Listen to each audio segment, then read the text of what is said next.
Hello friends, कैसे आप सभी। आशा करते हैं आप सभी अच्छे होंगे, स्वस्थ होंगे। और ये भी हम आशा करते हैं आप लोगों से कि आप लोग 6 to 8 की तैयारियों में ज़ोरों शोर से लगे होंगे और क्योंकि फ्रेंड्स हम लोग के पास मात्र 1 मंथ से भी कम समय बचा हुआ है। उसी में हम लोग को क्लास 6 to 12 तक का ओल्ड से लेकर न्यू NCERT SCERT सबको कवर करके रखनी है, ताकि मतलब जो भी क्वेश्चंस कहीं से भी पूछे तो हम लोग उसके सटीक आंसर हमें प्राप्त हो। तो फ्रेंड्स, तो चलिए हम लोग स्टार्ट करते आपकी तैयारियों को और भी जोर देने के लिए हम लेकर आए हैं आपके सामने NCERT नोट्स भारतीय इतिहास class 6 to 12 old plus new. और ये प्रकाशन है आर्यभट्ट का, जो कि बहुत ही आप लोगों को तो पता ही होगा कि ये पब्लिकेशंस कितनी ही ज़्यादा महत्वपूर्ण है। तो ये बहुत, और ये हमारे हैं UPSC स्टेट पीसीएस और भी जितनी भी सारी प्रतियोगिता परीक्षाएं होती हैं उन सब के लिए अत्यंत महत्वपूर्ण है। तो चलिए हम लोग स्टार्ट करते हैं अपना। जैसा कि आप देख रहे हैं अध्याय 1 यहाँ पे है, जिस चैप्टर का नाम है प्राचीन इतिहास से। ये है ऐतिहासिक स्रोत। इसमें न्यू NCERT क्लास 6 चैप्टर 1 का जो क्या, कब, कहाँ और कैसे चैप्टर है। उसके बाद चैप्टर खुशहाल गांव और समृद्ध शहर जो है, मतलब इसमें सब इंक्लूड करके ये चैप्टर को ऐतिहासिक स्रोत से बनाया गया है। तो चलिए हम लोग स्टार्ट करते हैं यहाँ से। अतीत को जानने की प्रवृत्ति मनुष्य में प्राचीन काल से हो ही रही है। इतिहास इसी रूप में सृजित हुआ है। इतिहास के अध्ययन के लिए जिन स्रोतों का उपयोग किया जाता है उन्हें ऐतिहासिक स्रोत कहते हैं। ठीक है, तो ऐतिहासिक स्रोत यानी प्राचीन भारतीय इतिहास के जानने के निम्नलिखित स्रोत है जो दिया गया है। तो पहला हमारा दिया गया है, इसको 3 भागों में डिवाइड किया गया है। पहला है हमारा पुरातात्विक स्रोत, दूसरा है साहित्यिक स्रोत और तीसरा है विदेशी यात्रियों के विवरण। तो हम लोग पहले कवर करेंगे पुरातात्विक स्रोत। तो पुरातात्विक स्रोत के अंतर्गत हमारे आएंगे, जिससे इसके अंतर्गत आते हैं अभिलेख, सिक्के, स्मारक, भवन, मूर्तियाँ, चित्रकला आदि सम्मिलित है। ऐसी वस्तुओं का अध्ययन करने वाला व्यक्ति पुरातात्विक या फिर आर्कियोलॉजिस्ट कहलाता है।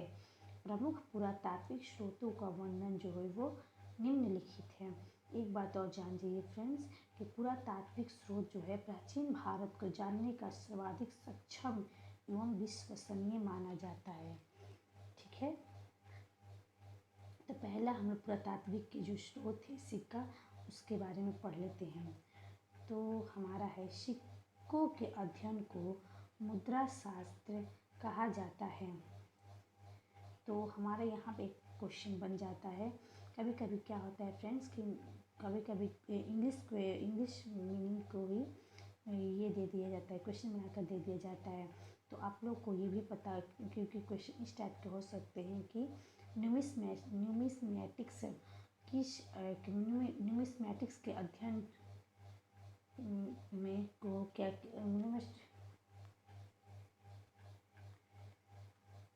तो कभी कभी ये आ जाता है क्वेश्चन कि इंग्लिश की जगह पर हिंदी की जगह पर इंग्लिश वर्ड को यूज़ करते हुए क्वेश्चन को एग्जामिनर बना देते हैं। तो जैसे में इस टाइप से भी क्वेश्चन आ सकते हैं कि न्यूमिस्मैटिक्स के अंदर किस चीज़ का अध्ययन होता है। तो हमें पता होना चाहिए कि न्यूमिस्मैटिक्स का मतलब होता है मुद्रा शास्त्र। तो इसका मतलब तो साफ हो गया कि इसके अंतर्गत जो होगा वो सिक्कों के अध्ययन होते हैं। और प्राचीन काल में तांबे, चांदी, सोने और शीशे के सिक्के बनते थे।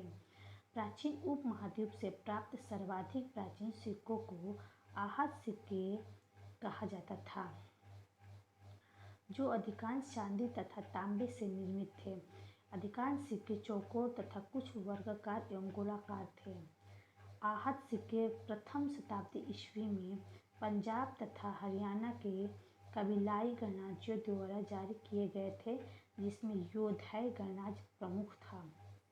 प्राचीन में पकाई गई मिट्टी के बने सिक्कों के सांचे बड़ी संख्या में प्राप्त हुई। इनमें से अधिकांश सांचे कुषाण काल के अर्थात ईसा की आरंभिक 3 सदियों के हैं। नेक्स्ट है प्राचीन कालीन सिक्कों की निधियाँ वर्तमान में कोलकाता, पटना, लखनऊ, दिल्ली, जयपुर, मुंबई और चेन्नई के संग्रहालयों में स्थित हैं। ठीक है फ्रेंड्स, याद रखिएगा। नेक्स्ट है हमारा प्राचीन काल के आरंभिक सिक्कों पर तो कुछ के प्रतीक मिलते हैं, परंतु बाद के सिक्कों पर शासकों और देवताओं के नाम तथा तिथियां भी उल्लेखित है। प्राचीन भारत में पहली बार स्वर्ण सिक्के जारी करने का श्रेय जो है वो हिंद यवन को जाता है, जिसको इंडो ग्रीक शासकों को दिया गया है, जिन्होंने दूसरी तथा पहली शताब्दी ईसा पूर्व में पश्चिमोत्तर भारत पर शासन किया था। नेक्स्ट है हमारा शासकों से अनुमति लेकर व्यापारियों और स्वर्णकारों की श्रेणियों ने भी प्राचीन काल में अपने कुछ सिक्के चलाए थे, जिनसे शिल्पकार और व्यापार की उन्नतावस्था सृजित होती है। सबसे अधिक सिक्के मौर्य काल के मिले हैं, जो विशेषतः शीशे, पेटीन, वोटीन, तांबे, कांसे, चांदी और सोने के हैं। तो कौन सा काल था? मौर्योत्तर काल था। नेक्स्ट है हमारा गुप्त शासकों ने सबसे अधिक सोने के सिक्के जारी किए थे। तो क्वेश्चन आ भी सकता है फ्रेंड्स कि किस शासक ने सबसे अधिक सोने के सिक्के जारी किए, तो वो भी शुद्ध सोने के सिक्के जो जारी करने वाले शासक थे वो गुप्त शासक थे। इससे ज्ञात होता है कि व्यापार वाणिज्य की स्थिति गुप्त काल में समृद्ध थी। इसके विपरीत गुप्तोत्तर काल के सिक्के बहुत कम मात्रा में प्राप्त हुए, जिससे यह ज्ञात होता है कि उस समय व्यापार शिथिल हो गया था। सिक्कों पर राजवंशों और देवताओं के चित्र, धार्मिक प्रतीक और लेख भी अंकित थे, और ये सभी तत्कालीन कला और धर्म पर प्रकाश डालते हैं। नेक्स्ट है हमारा पुरातात्विक स्रोत के अभिलेख हैं। तो चलिए अभिलेख के बारे में बताते हैं। तो अभिलेख के अध्ययन को हम लोग बोलते हैं एपिग्राफी, यानी कि पुरालेख शास्त्र। ठीक है फ्रेंड्स, तो आ जाएगा कि एपिग्राफी के अंतर्गत किस चीज़ का अध्ययन किया जाता है, तो वो हो जाएगा हमारा अभिलेख का अध्ययन कहते हैं। और एपिग्राफी को हम लोग इंग्लिश में पुरालेख शास्त्र कहते हैं। और इनकी तथा दूसरे पुराने दस्तावेजों की प्राचीन तिथि के अध्ययन को पुरालिपि शास्त्र यानी कि पैलियोग्राफी कहते हैं। नेक्स्ट है हमारा अभिलेख जो है मोहरों, प्रस्तर स्तंभों, स्तूपों, चट्टानों, ताम्रपत्रों, मंदिर की दीवारों, ईंटों तथा मूर्तियों पर भी मिलते हैं। ठीक है, समग्र देश में आरंभिक अभिलेख पत्थरों पर खुदे हुए प्राप्त हुए हैं, किंतु ईसा के आरंभिक शतकों में इस कार्य में ताम्रपत्रों का भी प्रयोग देखने को मिला है, यानी कि शुरू हुआ है। पत्थर पर अभिलेख लिखने का कार्य दक्षिण भारत में अत्यधिक प्रचलित रहा, क्योंकि पहले क्या होता था कि उस समय लिखित परिमाण नहीं होते थे, तो ये लोग क्या करते थे, पत्थर पर इनकी लिपि को आज तक पढ़ा नहीं गया है फ्रेंड्स, आप लोगों को तो पता ही होगा। तो उस समय क्या होता था, क्योंकि लिखने का भी कोई साधन नहीं था और पढ़ने का तो कोई यही नहीं है, अभी तक खुद नहीं पढ़ा गया है। तो उस समय के जो राजा महाराजा अच्छे काम करते थे, या तो ताम्रपत्र पर या तो अभिलेख पर या फिर सिक्कों पर लिख कर वो लोग जारी कर देते थे। तो पत्थर पर अभिलेख लिखने का श्रेय जो जाता है वो दक्षिण भारत को जाता है, और वहाँ के मंदिरों की दीवारों पर भी अस्थायी स्मारकों के रूप में भारी संख्या में अभिलेख खोदे गए हैं। वर्तमान में सबसे अधिक अभिलेख मैसूर में मुख्य पुरालेख शास्त्री के कार्यालय में संग्रहित है। अभिलेखों का प्रथम साक्ष्य 3री शताब्दी ईसा पूर्व का है, जो प्राकृत भाषा तथा ब्राह्मी लिपि में उत्कीर्ण की है। तो आप लोग को पता ही होगा कि ब्राह्मी लिपि को ही सबसे पहले पढ़ा गया था, और वो पढ़ने वाले थे हमारे जेम्स प्रिंसेप, और वो था 1830 के दशक में, यानी कि 1837 ईसा पूर्व में पढ़ा गया था। ठीक है फ्रेंड्स, तो चलिए आगे चलते हैं। अभिलेखों में संस्कृत भाषा ईसा की 2री सदी से मिलने लगती है, और 4ठी-5वीं सदी में इसका सर्वत्र व्यापक प्रयोग होने लगा है। अभिलेखों में प्रादेशिक भाषाओं का प्रयोग 9वीं-10वीं सदी से होने लगा। मौर्योत्तर और गुप्त काल का अधिकांश अभिलेख कार्पेस इंस्क्रिप्शनम इंडिकेरम नामक ग्रंथमाला में संकलित करके प्रकाशित किए गए हैं। हड़प्पा संस्कृति के अभिलेख अभी तक पढ़े नहीं जा सके हैं, ये संभवतः ऐसी किसी भाव चित्रात्मक लिपि में लिखे गए हैं जिसमें विचार और वस्तुओं की को चित्रों के रूप में व्यक्त किया जाता है। अशोक के अभिलेख, अशोक के जो शिलालेख हैं वो ब्राह्मी लिपि में है। यह लिपि जो है यानी कि ब्राह्मी लिपि को बाएं से दाएं लिखी जाती थी। तो क्वेश्चन आता भी है कि किस लिपि को बाएं से दाएं लिखी जाती है, तो वो हो जाएगा हमारा ब्राह्मी लिपि। या फिर आएगा कि ब्राह्मी लिपि को कैसे लिखा जाता था, तो बाएं से दाएं, और जस्ट इसका अपोजिट होता है खरोष्ठी लिपि जो कि यहाँ पे दिया हुआ है। इसको जो है वो दाएं से बाएं लिखा जाता था। चलिए आगे पढ़ते हैं। अशोक के कुछ शिलालेख खरोष्ठी लिपि में भी है। तो जो दाएं से बाएं लिखे जाते थे, लेकिन पश्चिमोत्तर भाग के अतिरिक्त भारत में भिन्न भिन्न प्रदेशों में ब्राह्मी लिपि का ही प्रचार रहा। पाकिस्तान और अफगानिस्तान में मिले अशोक के शिलालेखों में यूनानी और अरामाइक लिपियों का भी प्रयोग किया गया है। तो याद रखिएगा, अशोक के शिलालेख को 4 लिपियों में लिखा गया है। देखिए, अशोक के शिलालेख को 4 लिपियों में लिखा गया है। पहला है ब्राह्मी लिपि, दूसरा है खरोष्ठी लिपि, और तीसरा आप देख रहे हैं यूनानी और अरामाइक लिपियों में, 4 लिपियों में लिखा गया इनके शिलालेख को। गुप्त काल के अंत तक देश की प्रमुख लिपि ब्राह्मी लिपि ही रही। सबसे पुराने अभिलेख हड़प्पा संस्कृति की मोहरों पर मिलते हैं। ये लगभग 2500 ईसा पूर्व के हैं। सबसे पुराने अभिलेख हैं जो पढ़े जा चुके हैं वे ईसा पूर्व 3री सदी के अशोक के शिलालेख हैं। तो क्वेश्चन आ भी सकता है कि किसके अभिलेख को सबसे पहले पढ़ा गया था, तो वो है अशोक के शिलालेख को। अशोक के शिलालेख का पढ़ने का श्रेय जो जाता है वो हम आपको पीछे ही बता चुके हैं कि 1837 ईस्वी में जेम्स प्रिंसेप को सफलता मिली, और ये जब दशक पूछेगा तो वो हो जाएगा हमारा 1830 के दशक में, और जब ईस्वी में हो जाए तो हमारा 1837 हो जाएगा। यह बंगाल ईस्ट इंडिया कंपनी की सेवा पर थे और ये एक अधिकारी के पद पे थे। समुद्रगुप्त का प्रयाग प्रशस्ति अभिलेख राजा के गुण और कृत्यों का वर्णन करने वाला प्रशस्ति अभिलेख है। तो आता भी है क्वेश्चन में कि समुद्रगुप्त का जो प्रयाग प्रशस्ति में किसके बारे में जिक्र किया गया है, तो उसमें राजा के गुणों और कृतियों का वर्णन किया गया है। ठीक है, और प्रयाग प्रशस्ति में किसकी कामों का वर्णन किया गया है, तो वह समुद्रगुप्त का। तो चलिए हम आगे चलते हैं।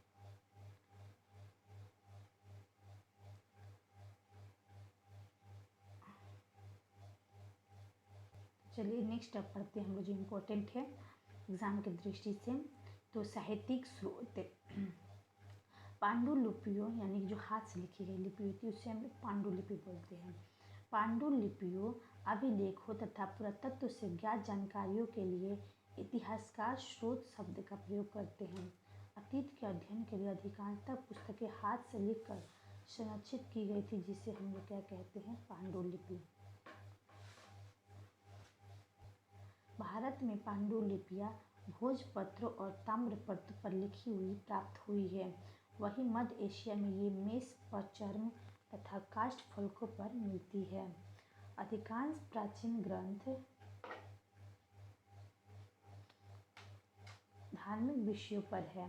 हिंदुओं के धार्मिक साहित्य में वेद, रामायण, महाभारत, पुराण आदि सम्मिलित है।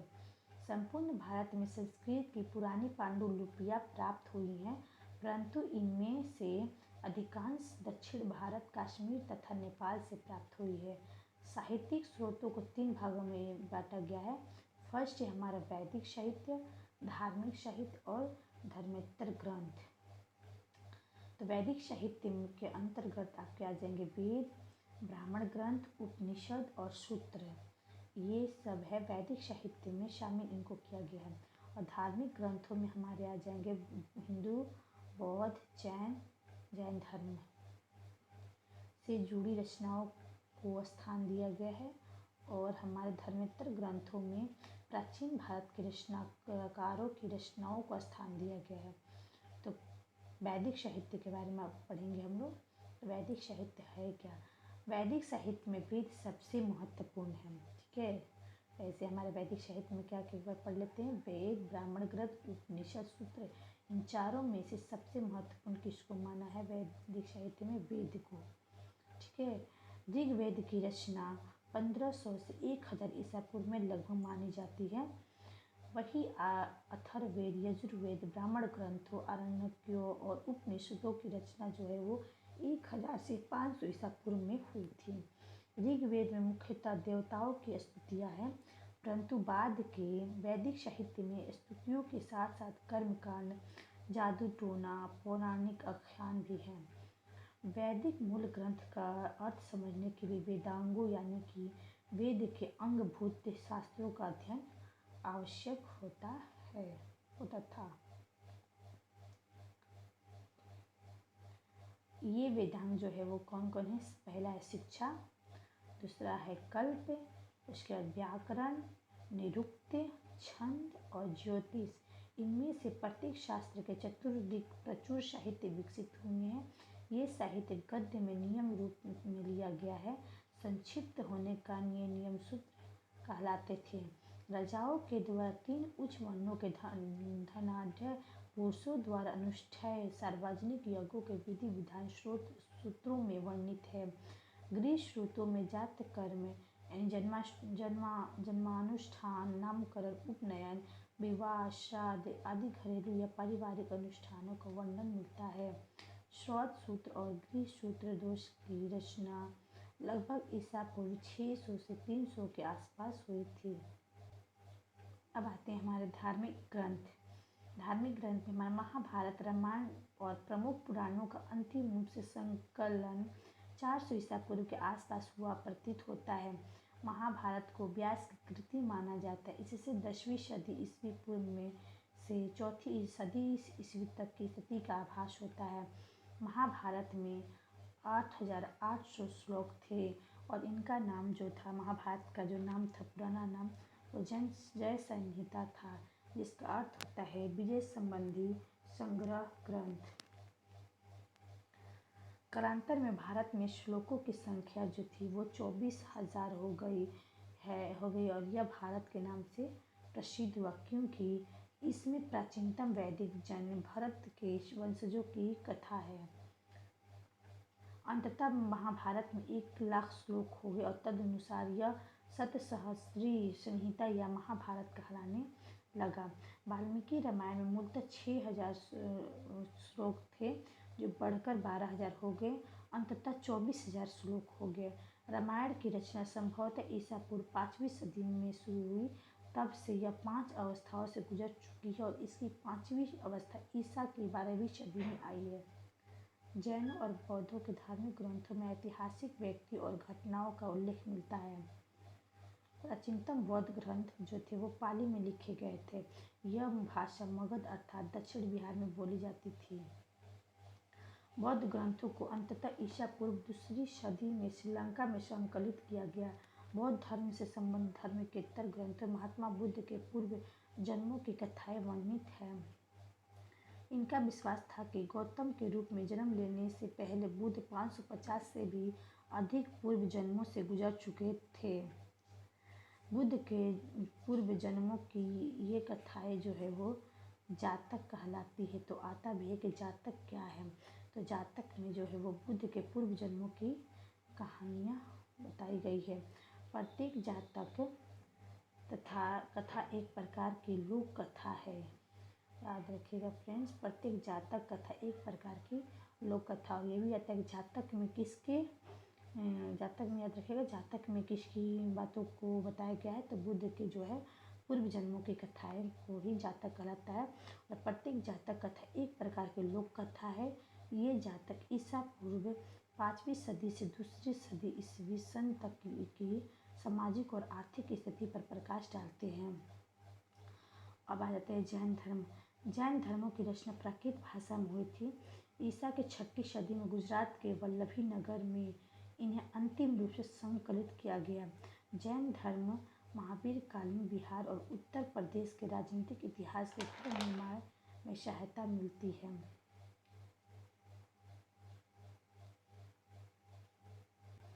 अब आ जाते हैं धर्मेतर साहित्य। तो सूत्र लेखन का सबसे प्रसिद्ध उदाहरण पाणिनिकृत अष्टाध्यायी व्याकरण है, जो 400 ईसा पूर्व के आसपास लिखी गई थी। तो अष्टाध्यायी किसके द्वारा लिखी गई है? तो पाणिनि के द्वारा। और उसमें अष्टाध्यायी का मतलब यानी व्याकरण, उसमें क्या है तो व्याकरण के बारे में बताया गया है। कौटिल्य का अर्थशास्त्र अत्यंत महत्वपूर्ण विधि ग्रंथ है। तो अर्थशास्त्र की रचना किसने किया है? तो कौटिल्य ने। यह 15 अधिकरणों या खंडों में विभक्त है, जिनमें दूसरा और तीसरा खंड अधिक प्राचीन है। अर्थशास्त्रों के अधिकरणों की रचना विभिन्न लेखकों ने की है। इस ग्रंथ को वर्तमान रूप ईस्वी वर्ष के आरंभ में किया गया। अर्थशास्त्र के प्राचीनतम अंश मौर्यकालीन समाज और अर्थतंत्र का उदाहरण प्रस्तुत करते हैं। इसमें प्राचीन भारतीय राजतंत्र या अर्थव्यवस्था के अध्ययन के लिए महत्वपूर्ण सामग्री मिलती है। पतंजलि ने अष्टाध्यायी की टीका महाभाष्यम लिखी। पतंजलि द्वितीय शताब्दी ईसा पूर्व का प्रमुख रचनाकार या वैयाकरण था। कालिदास ने अनेक काव्य और कर्नाटकों की रचना की, जिनमें सबसे प्रसिद्ध जो थी वो अभिज्ञान शकुंतलम है। इसमें गुप्त काल में उत्तरी और मध्य भारत का सामाजिक एवं सांस्कृतिक जीवन परिलक्षित होता है। दक्षिण भारत में संगम साहित्य का संकलन ईसा के आरंभिक 4 सदियों में हुआ। हालांकि इनका अंतिम संकलन 6वीं ईसाई सदी में हुआ था। संगम साहित्य के पद जो है 30,000 पंक्तियों में मिलती हैं, जो 8 एंटतुक्य अर्थात 8 संकलनों में विभक्त है। पद्य 100 के समूहों में संग्रहित है, जैसे पुरानुरु 12 के 4 शतक। मुख्य 2 समूह है कडिनेडिकल पट्टेनेनकील कनकक्कु और पद्य साट्य 10 गीत है। 18 निम्न संग्रह और 10 गीत। संगम ग्रंथ वैदिक ग्रंथों से विशेषकर ऋग्वेदों से विभिन्न प्रकार के हैं। ये धार्मिक ग्रंथ नहीं बल्कि लौकिक कोटि के अंतर्गत है। संगम साहित्य की तुलना होमर युग की वीर कथा काव्यों से की जा सकती है, क्योंकि इनमें भी युद्धों और योद्धाओं के बीच युग का चित्रण है। संगम ग्रंथों में उल्लिखित चीर राजाओं के नाम दानकर्ताओं के रूप में ईसा की पहली और दूसरी सदी के ताम्रपत्रों में भी आए हैं। तो चलिए यहाँ पे प्राचीन भारत की प्रमुख रचनाएं देख लेते हैं, इसके द्वारा किस बुक की रचना की गई है। तो आ जाते हम लोग यहाँ पे विज्ञानेश्वर।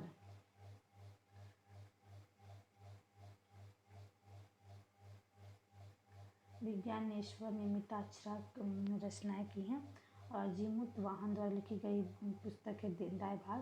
कालिदास द्वारा लिखी गई ये 4 पुस्तकें अभिज्ञान शकुंतलम, रघुवंशम, मालविकनीमित्रम, ऋतुसंहारम।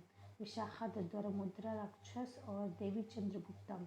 विल्हन जो है विक्रमादेव चरित्र, बड़ा हर चरित्र के लेखक है वनभट्ट। डिस्कटिकम के लेखक है शूद्रक। और प्रथम प्रबंध चिंतामणि जो है मृतंग। और सिद्धांत शिरोमणि जो लिखे हैं वो है भास्कराचार्य। मिलिंद पन्हो ये नागसेन। उत्तर रामचरित्र भवभूति। और कीर्ति को मुद्रे जो लिखे वो सोमेश्वर लिखे हैं। अब ये लास्ट हमारा स्रोत है विदेशी विवरण।